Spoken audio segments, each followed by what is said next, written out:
Ginger is believed to be one of the oldest cultivated spices. And unlike most plants, it doesn't grow from seeds. It's only grown by propagating the ginger rhizome, which is part of the reason it's believed to have been cultivated for so long. How long?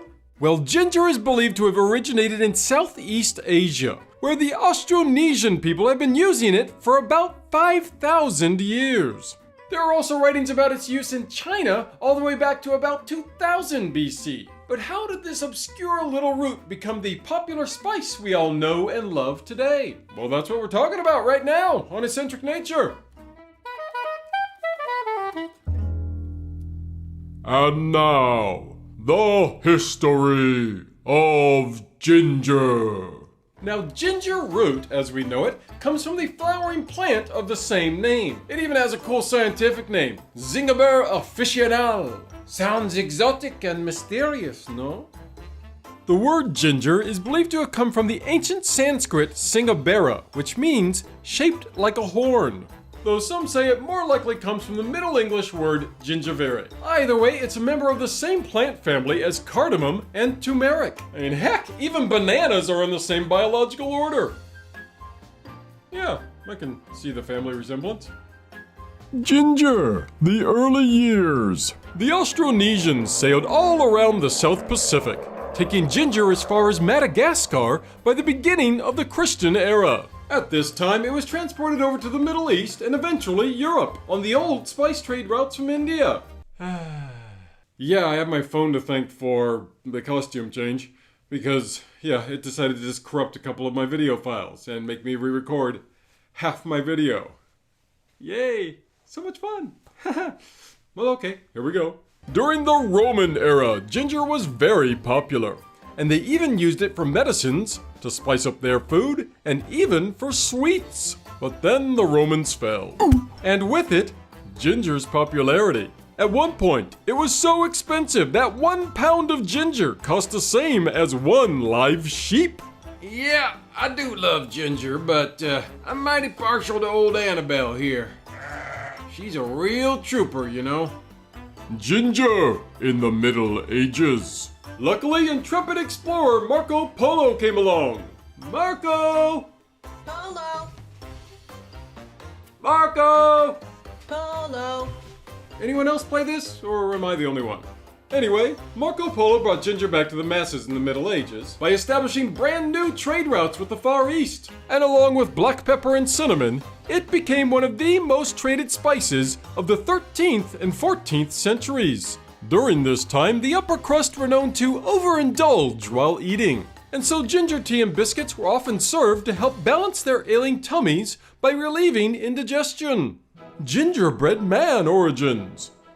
Now, the prevalent myth is that Queen Elizabeth I is responsible for the creation of the gingerbread man, as she would present visiting dignitaries a gingerbread man baked in their likeness to surprise them. Yeah, I don't entirely buy this. More likely, she asked for something super cool to give these visiting dignitaries, and some poor, unsung baker working for the Queen actually invented the gingerbread man. That's my theory anyways. What do you think? Was it the baker or the Queen? Let me know in the comments down below.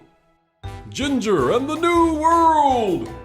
Spanish explorers brought ginger along with them to the Caribbean islands, Where ginger felt right at home in the tropical wonderland.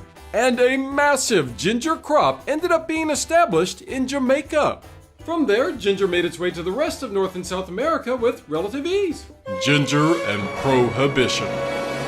Ginger is just a fine, outstanding spice that everybody loves. Well, isn't that just ginger peachy? Not so fast. You see, in the 1860s, there was a medicinal product being sold known as Jamaica ginger, which did in fact have ginger in it. And it was used for headaches, upper respiratory infections, menstrual disorder, and intestinal gas. But by the 1920s, it ended up being used for a much more nefarious purpose. You see, with prohibition in full swing, people still needed a way to get their beloved alcohol. And as Jamaica ginger is 70 to 80% ethanol alcohol and averaged around 140 proof, well, it's no surprise people started making it their drink of choice. It was also at this time that Jamaica ginger inherited the slang name Jake. Because the authorities found out about its darker uses, the US government mandated that a certain percentage of solid matter, like chunks of ginger root, had to be found in any Jamaican ginger products. And what this did was make it taste really bitter and nasty.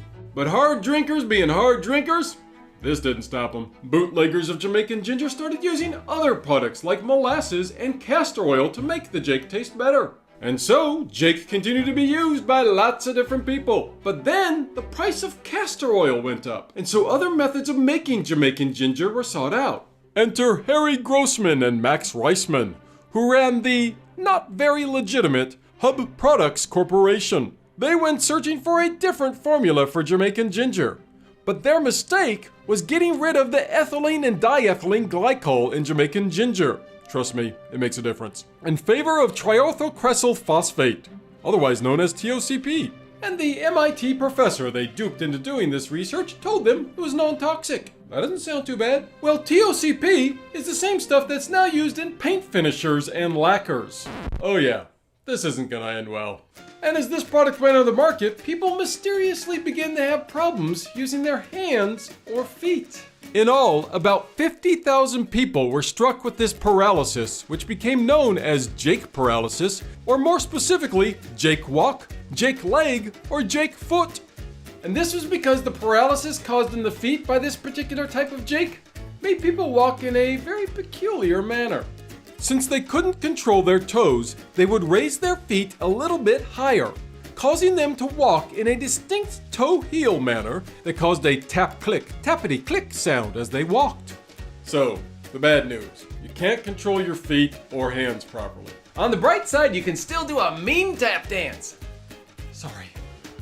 Luckily, prohibition didn't last much longer after this problem started, and Jake paralysis died out fairly quickly. But it does make for a distinctly dark chapter in ginger's history. Ginger in modern times. These days, ginger is a fine, upstanding citizen of the spice world. It is one of the most produced spices in the world, with India leading the way, and by a large margin.